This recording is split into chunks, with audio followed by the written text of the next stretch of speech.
Halo Sobat Sehat, yuk ketahui hal-hal yang boleh dan tidak boleh dilakukan saat pasien terpasang alat-alat medis. Alat medis yang terpasang pada pasien akan disesuaikan dengan kebutuhan, fungsi alat, dan kondisi pasien. Agar proses perawatan dapat efektif dan efisien, pasien dan penunggu perlu memperhatikan hal-hal yang boleh dan tidak boleh dilakukan pada alat medis yang terpasang. Alat medis yang sering terpasang pada pasien rawat inap yaitu infus, terapi oksigen, NGT, kateter, siring pump. Yuk kita pelajari satu persatu. Infus. Infus adalah terapi yang bertujuan untuk mensuplai cairan ke dalam tubuh berupa obat, vitamin, maupun cairan elektrolit melalui pembuluh darah vena. Pasien harus menjaga tempat penusukan infus agar tetap bersih dan kering.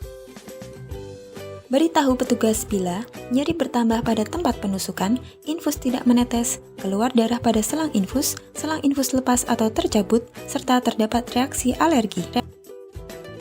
Pasien dan penunggu dilarang mengubah dan mengatur kecepatan tetesan infus sendiri. Apabila infus tidak lancar menetes, beritahu petugas dengan menekan tombol bantuan. Dilarang menempatkan botol atau flabot infus lebih rendah dari dada. Gunakan tiang infus untuk memudahkan membawa infus dan menjaga botol infus lebih tinggi dari dada.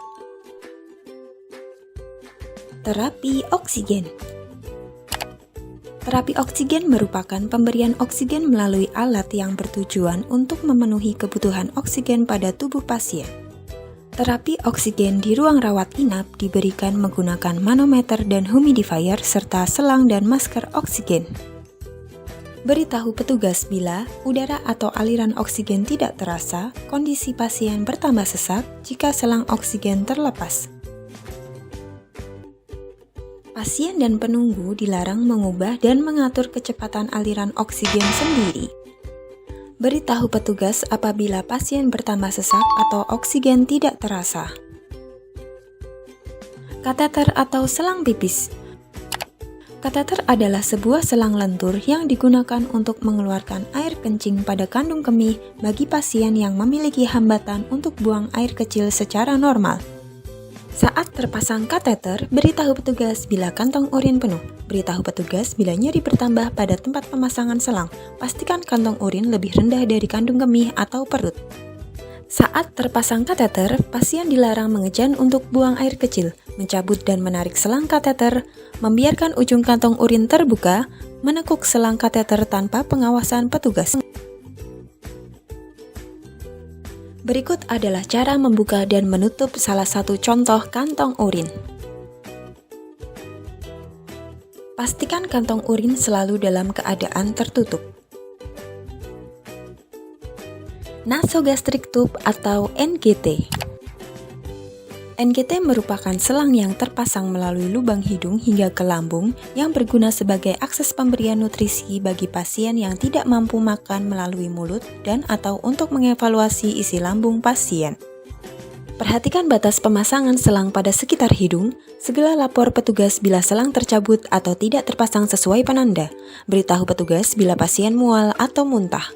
Minta bantuan petugas saat akan memasukkan makanan atau cairan ke selang NGT.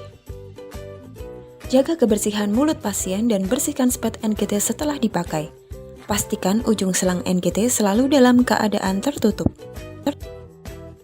Pasien dilarang mencabut selang NGT sendiri, membuka ujung selang NGT tanpa pengawasan petugas, memasukkan beda padat ke selang NGT. Siring pump. Siring pump merupakan alat yang digunakan untuk mendorong alat suntik yang berisi obat secara otomatis, sehingga obat dapat diberikan secara terus-menerus dalam jangka waktu tertentu ke dalam tubuh sesuai dengan kebutuhan pasien. Pasien dilarang mencabut selang pada siring pump, mengubah atau mengatur settingan dosis obat pada siring pump, melepas alat siring pump sendiri, dan menekuk selang siring pump. Bila alarm siring pump berbunyi, pasien dan penunggu dilarang mengutak-ngatik siring pump sendiri. Beritahu petugas dengan cara menekan tombol bantuan. Demikian video edukasi kali ini, sampai jumpa di video edukasi berikutnya. Salam sehat!